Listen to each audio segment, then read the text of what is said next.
বীর চট্টলার কৃতি সন্তান ইঞ্জিনিয়ার মুশাররফ হোসেন সাহেব, সাবেক মন্ত্রী, বাংলাদেশ আওয়ামী লীগের প্রেসিডিয়াম সদস্য, ওনার প্রয়াণে এখানে যুক্তরাজ্যে বসবাসরত চট্টগ্রামের যারা প্রবাসী বাঙালিরা আছেন তারা আয়োজন করেছেন, সর্বস্তরের প্রবাসী বাঙালিরা আয়োজন করেছেন একটি দুয়ার মাহফিল এবং স্মরণসভা। আমরা এখানে উপস্থিত হয়েছি আমাদের বাংলাদেশ আওয়ামী লীগের প্রেসিডিয়ামের সদস্য, ডেপুটি সেক্টর কমান্ডার জনাব ইঞ্জিনিয়ার মুশাররফ হোসেন, একজন জাতীয় নেতা, একজন প্রবীণ নেতা, একজন সাদা মনের মানুষ।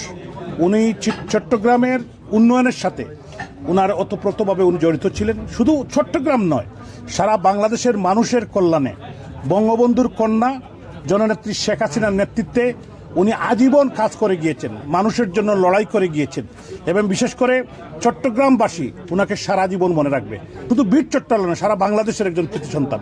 আমরা যারা রাজনৈতিক সহকর্মী, আমরা রাজনৈতিক কর্মী যারা, আমরা ইঞ্জিনিয়ার মুশাররফ হোসেন সাহেবের এই প্রয়াণে আমরা একজন দেশপ্রেমিক জননেতাকে আমরা হারালাম। এটাই আজকে বলতে চাই।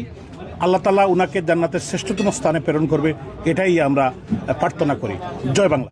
আজকে বীর চট্টলার কৃতি সন্তান, বীর মুক্তিযোদ্ধা, সেক্টর কমান্ডার জননেতা জনাব ইঞ্জিনিয়ার মোশাররফ হোসেন, বাংলাদেশ আওয়ামী লীগের প্রেসিডিয়াম সদস্য সহ বীর মুক্তিযুদ্ধকালীন সময় তিনি যে বাংলাদেশের জন্য যে অবদান রেখেছিল, তার মৃত্যুতে আমরা যুক্তরাজ্য বসবাসরত বীর চট্টলাবাসী আমরা এখানে জাতীয় নাগরিক শোক সভা ও দোয়া মাহফিলের আয়োজন করেছি।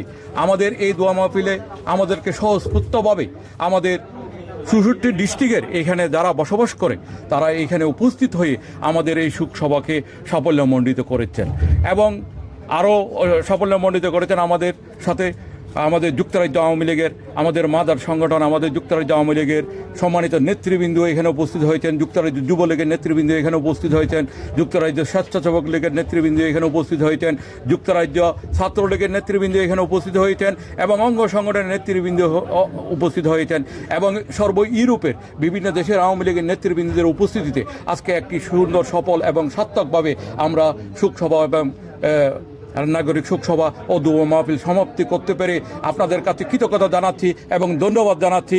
আপনারা আমাদেরকে যে সাহায্য সহযোগিতা করেছেন তার জন্য আমরা বীর চট্টলাবাসীর পক্ষ থেকে আবারও ধন্যবাদ জ্ঞাপন করছি। আমরা চাচ্ছি প্রতি বছরে আমাদের ইঞ্জিনিয়ার মোশাররফ ভাইয়ের জন্য আমরা একটা ফাউন্ডেশন আমরা স্থাপন করব, যার এই ফাউন্ডেশনের মধ্যে দিয়ে আমরা প্রতি বছর আমাদের এই ইঞ্জিনিয়ার মোশাররফ ভাইয়ের মৃত্যুর প্রতিষ্ঠাবার্ষিকী আমরা পালন করার চেষ্টা করব। আজকের প্রোগ্রাম আয়োজন করেছি আমরা সবাই মিলে, চট্টলাবাসী সবাই মিলে, সবার আর্থিক সহযোগিতা, সবার শ্রম দিয়ে আজকের প্রোগ্রাম এবং যুক্তরাজ্য আওয়ামী লীগের সব নেতৃবৃন্দের সহযোগিতা পেয়েছি। আমরা তাদের কাছে আমরা কৃতজ্ঞতা প্রকাশ করছি। জননেতা ইঞ্জিনিয়ার মোশাররফ হোসেন শুধুমাত্র চট্টগ্রামেরই লিডার ছিলেন তা না, তিনি ফাউন্ডিং ফাদারদেরও মধ্যে একজন। তিনি 1970 সালের নির্বাচনে বা আওয়ামী লীগের পক্ষ থেকে নির্বাচিত হয়ে স্বাধীনতা যুদ্ধ পরবর্তীতে যে লেজিসলেটিভ অ্যাসেম্বলিটা হয়েছিল সেখানকার সদস্য ছিলেন এবং বাংলাদেশের 72 সালের সংবিধান প্রণয়নে অনেক বড় অবদান রেখেছেন।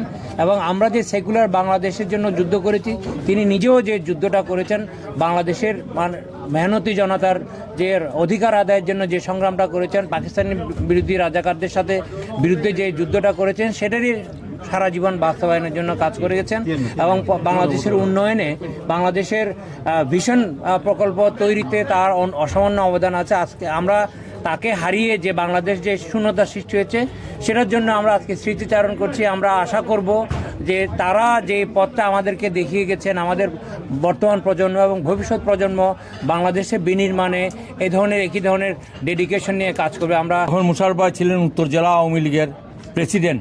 খুবই দুর্দিন তখন 80 এবং 90 সালের মধ্যে আওয়ামী লীগের খুব দুর্দিনে মুশাররফ ভাই আমাদের ছাত্রলীগের জন্য যে সহযোগিতা করেছিলেন, তখন আমরা দুইটা দলের সাথে আমাদের সবসময় লেগে থাকতো।